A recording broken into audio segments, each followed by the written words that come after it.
오늘도 우리 속에 하나님을 향한 감사와 찬양이 넘쳐나는 하루 될 수 있기를 바랍니다. 우리 믿는 그리스도인들에게 일생 중에 가장 중요한 날을 꼽으라면 우리가 육신의 부모에게서 태어난 날이 나를 중요하게 여기는 사람도 있겠고, 또 어떤 사람은 자녀를 낳은 날, 또 어떤 사람은 부모가 돌아가신 날, 뭐 등등 이런저런 날을 가장 귀중하게 여기는 그런 사람도 있을 겁니다. 그런가 하면 내가 예수 그리스도를 믿고 하나님의 말씀으로 거듭난 날, 그래서 내 인생에 하나님의 주인 되셔서 이제는 내 삶을 이끌어 가게 된 그 거듭난 날, 또 그렇게 하나님 앞에 내 삶이 완전히 변화되어진 그 날이 아마 우리에게 가장 소중하고 중요한 날로 여겨지는 그런 사람도 있을 겁니다. 이스라엘도 마찬가지였습니다. 포로에서 돌아온 이스라엘 백성들에게 그들의 과거를 회상하며 가장 소중하게 여겼던 날은 바로 오랫동안 방치되어 있던 하나님의 궤가 그 이스라엘의 예루살렘에 메어 올린 날인 것입니다. 그리고 그때 그 날을 회상하며 그때의 하나님의 영광, 그때의 하나님의 은혜, 그때의 그 평안함과 기쁨과 즐거움과 감사를 포로에서 돌아온 이스라엘 백성들은 가장 회복하고 싶은 그리운 것들이었음을 보게 됩니다. 여러분, 역대기는 하나님의 궤를 메어오는 이 일에 대해서 굉장히 중요하게 다루고 있고, 그리고 많은 분량을 할애해서 아주 자세하게, 심지어 다윗이 하나님의 궤를 메어오다가 실패한 일들까지 기록하고 있음을 보게 됩니다. 그리고 다윗은 이 하나님의 궤를 메어 올린 이 날을 굉장히 성대하게 하나님 앞에 또 온 이스라엘 앞에 국가의 기쁨의 날로, 국가적인 큰 잔칫날로, 행사날로 이렇게 삼은 것을 보게 됩니다.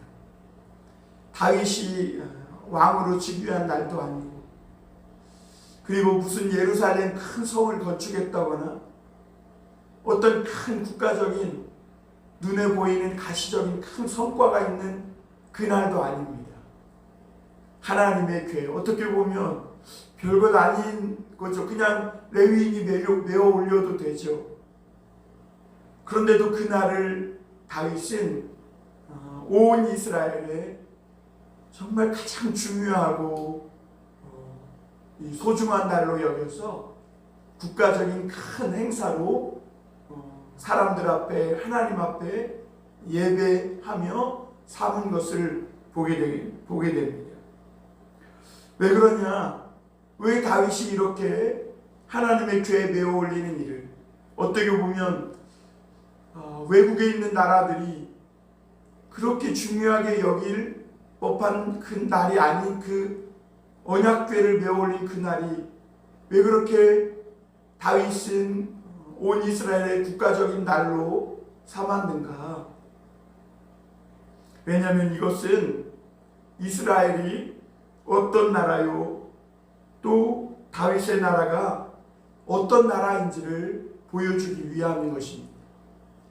여러분, 우리도 하나님께서 나를 구원해 주시고, 또 하나님의 말씀을 듣고 내가 죄를 회개하고 하나님의 성령을 받고 거듭난 그날을 소중하게 여기는 사람은 그 사람이야말로 비로소 그리스도인입니다.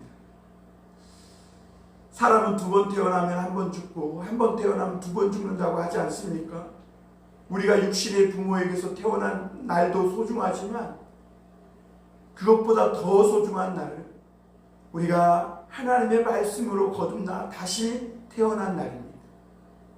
그래서 하나님이 나의 왕이 되시고 내 인생의 주인이 되셔서 하나님의 말씀으로 나를 이끌어 주시고 또 나는 하나님께 변화되고 거듭나서 정말 감사와 기쁨이 충만하게 된 날, 세상을 바라보는 눈이 달라지고 사람들을 바라보는 눈이 달라지게 된 그날이 우리에게 믿는 그리스도인들에게는 정말 소중한 날이죠. 여러분, 사도행전을 보면요, 사울도 바울도 하나님께서 다메섹 도상에서 자기를 만나서 구원해 주신 그날, 그리고 부활하신 예수님이 자기에게 찾아오셔서 아무것도 모르고 그렇게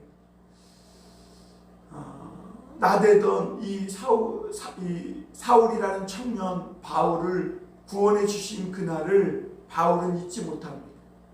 그래서 바울은 어디를 가든지 자기 동족 유대인 앞에서 그리고 베스도와 또 이 여러 아그리빠 왕이나 여러 귀족들 앞에서 그는 복음을 전할 기회만 있으면 하나님께서 나를 찾아오시고 나에게 말씀을 주시고 죄로 말미암아 죽을 위경에서 건져주신 그날, 내가 하나님의 말씀을 받고 새롭게 거듭난 그날을 늘 간증하면서 너희도 이 하나님을 믿고 죄사함 받고 거듭나서 하나님의 성령을 선물로 받으라고 늘 그렇게 전도하고 선교하며 아시아와 유럽과 온 대륙의 주의 복음을 전했던 것을 보게 됩니다. 그만큼 바울도 하나님이 자기를 만나주신 이 날을 소중하게 여긴 거죠. 왜냐하면 그것은 사도 바울이 어떤 존재이며 또한 믿는 사람들에게 하나님의 말씀을 받고 거듭난 그날이 바로 나에게는 어떤 날이라는 것을, 또 우리가 어떤 존재라는 것을 보여주고 있는 것이죠. 왜 다윗의 나라가 이스라엘에서 가장 부흥기였고 그리고 왜 가장 위대한, 그래서 오고 오는 모든 이스라엘 나라가 다윗의 나라를 흠모하고 그리워했는가? 왜냐하면 그때 이 이스라엘 안에 하나님의 궤가 있었기 때문에 그래요. 궤는 하나님의 임재를 상징합니다. 하나님의 영광을 상징합니다. 그래서 엘리 제사장 때 블레셋과의 싸움에서 이 궤를 빼앗겼을 때 하나님의 영광이 떠나갔다 그러고 그 엘리의 며느리는 아이를 낳고 이가봇, 곧 하나님의 영광이 떠났다, 이렇게 이름을 지을 정도로 큰 비참한 상태에 놓여 있었습니다. 왜냐하면 하나님의 언약궤가 블레셋에 빼앗겼기 때문에 그렇습니다. 여러분, 오늘도 우리가 하나님이 주신 이 말씀을 빼앗기면 안 됩니다. 마치 돌짝밭에 뿌려진 말씀처럼 자갈밭에 또는 가시덤불에 또는 딱딱한 밭에 뿌려진 말씀처럼 그렇게 와서 새들이 집어먹고 해가 타서 마르고 또 세상의 재리와 근심과 염려에 이 말씀이 막혀서 그 말씀이 제 능력을 발휘하지 못하게 되는, 그래서 원수에게 이 말씀을 빼앗기지 않도록 우리도 늘 하나님 앞에 깨어 있어야 하는 것입니다. 마치 옥토에 잘 심겨진 말씀처럼 자라고 싹이 나고 꽃이 피어서 비록 겨자씨 같은 작은 말씀이지만 그 안에는 생명이 있고 능력이 있어서 그 말씀이 나로 하여금 하나님의 이 능력과 은혜와 축복들을 받는 귀한 말씀이 될 수 있는 것이죠.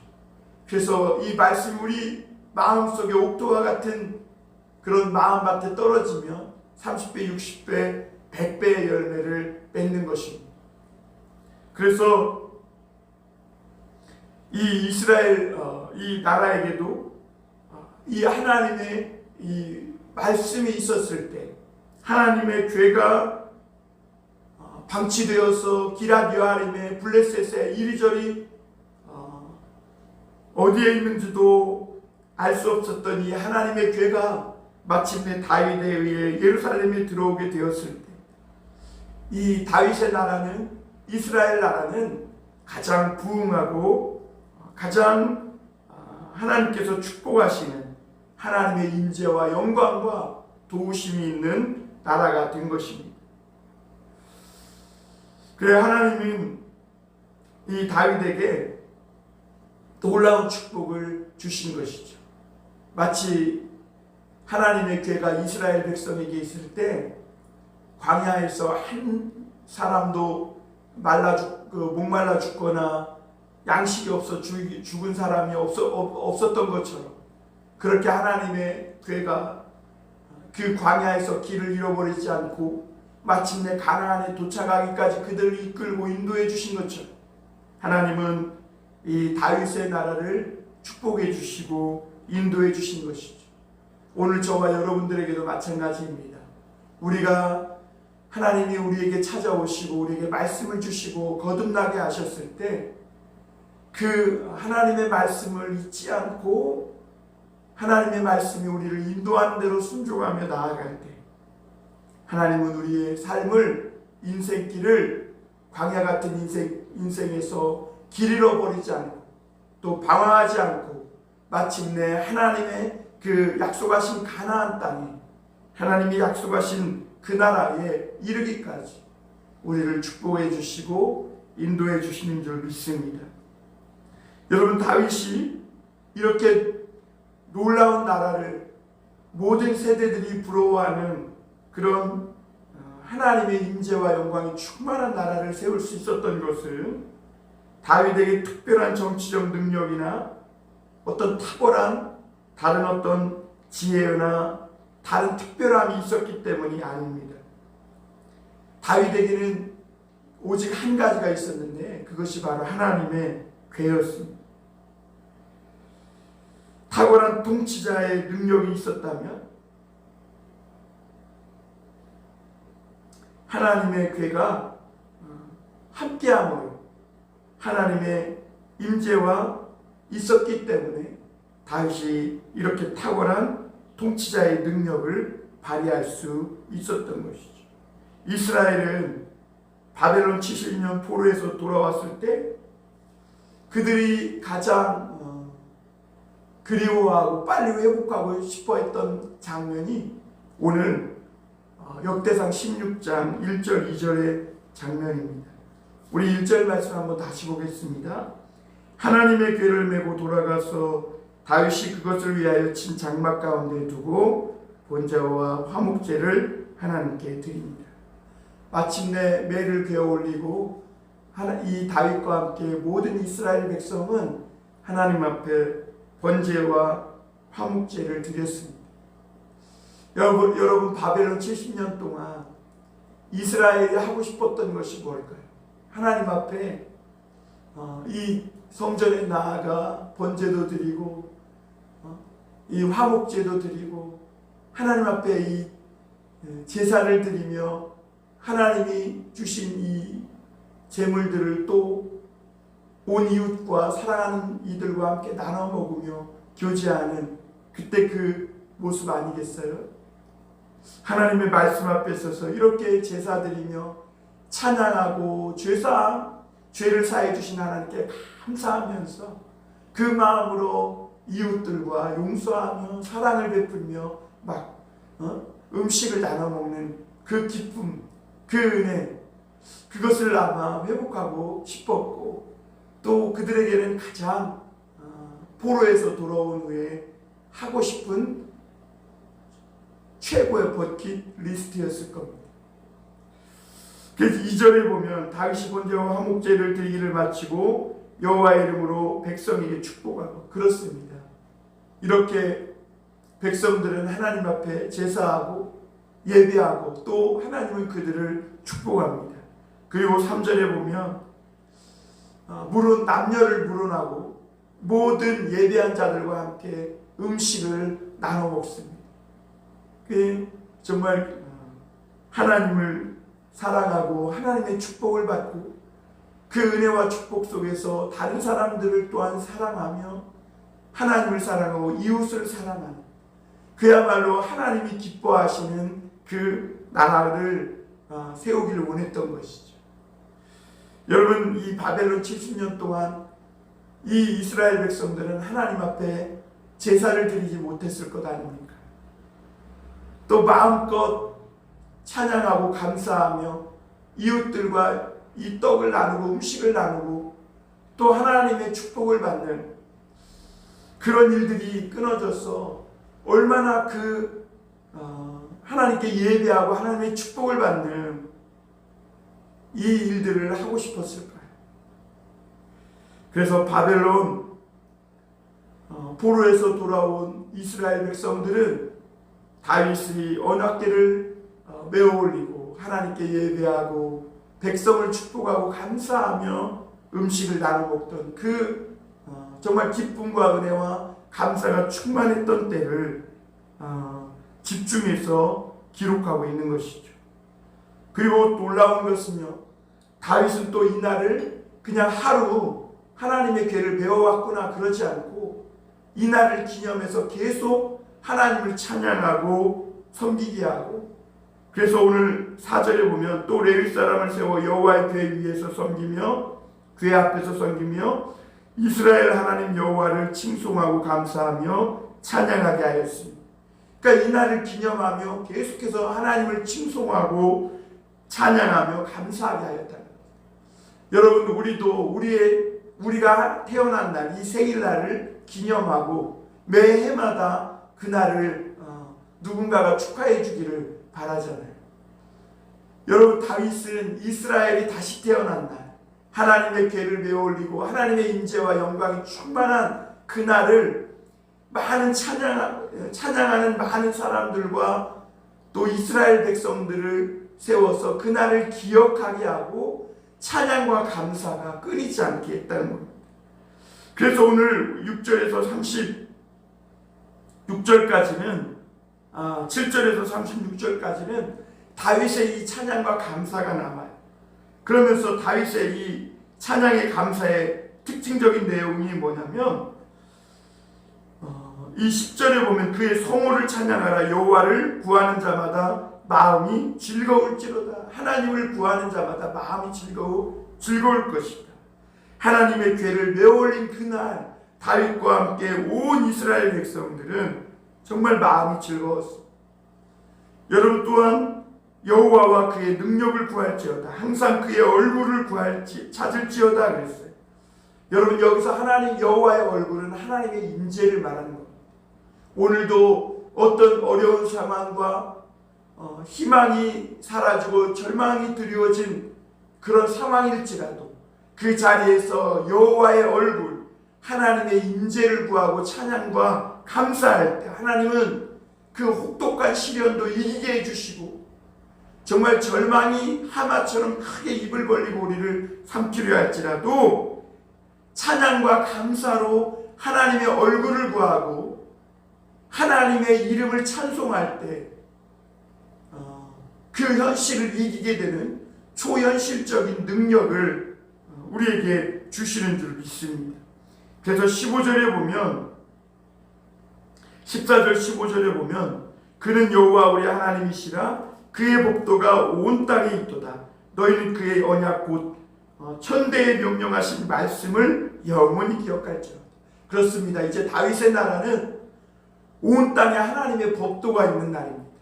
그리고 너희는 그 말씀을 천대까지 기억하라. 왜? 하나님의 말씀이 천대까지 너희에게 축복해 주시고 지켜 보호해 주실 거라는 거죠. 그리고 19절 이하에서 보면 이스라엘 백성들이 하나님의 법을, 하나님의 말씀을 잃어버렸을 때에 그들은 이스라엘 백성들이 아주 작고 연약한 나라였을 때, 그래서 이 나라 이 민족 저 나라 저 민족에서 유랑하며 천대와 무시를 받을 때 하나님은 그들을 구원하셨고, 그리고 하나님께서 그들을 보호하셨고, 그리고 22절에 보면 이르기를 나의 기름 부은 자에게 손을 대지 말며 나의 선지자를 해하지 말라 하셨도다 그랬어요. 하나님께서 그들을 기름 부으셨고 그들을 선지자라고 말해요. 왜 그러냐면 그들은 하나님의 말씀을 가진 자였기 때문에 그렇습니다. 그러면서 하나님은 그 다윗은 하나님께 34절에 보면 여호와께 감사하라 그는 선하시며 그의 인자하심이 영원함이로다 이렇게 말합니다. 그리고 37절에 보면 다윗이 아삽과 그의 형제를 여호와의 언약궤 앞에 있게 하여 항상 그 궤 앞에서 섬기게 하되 날마다 그 일대로 하게 하였다고 말합니다. 여러분, 오늘도 그리스도인들에게 힘과 능력이 무엇입니까? 하나님을 찬양하는 것입니다. 하나님의 말씀을 받는 것입니다. 하나님께 감사하는 것입니다. 오늘도 하나님의 이름을 찬양하고 감사하는 것이 저와 여러분들의 힘이고 희망이고 미래라는 것을 잊지 마시길 바랍니다. 오늘도 여러분, 우리에게 하나님의 감사와 찬양, 여호와의 이름을 칭송하는 그 은혜가 넘쳐서 어떤 상황에 있든지 그 상황을 이기고 극복하는 하나님의 은혜와 축복이, 능력이 저와 여러분들에게 있기를 주님의 이름으로 축원합니다.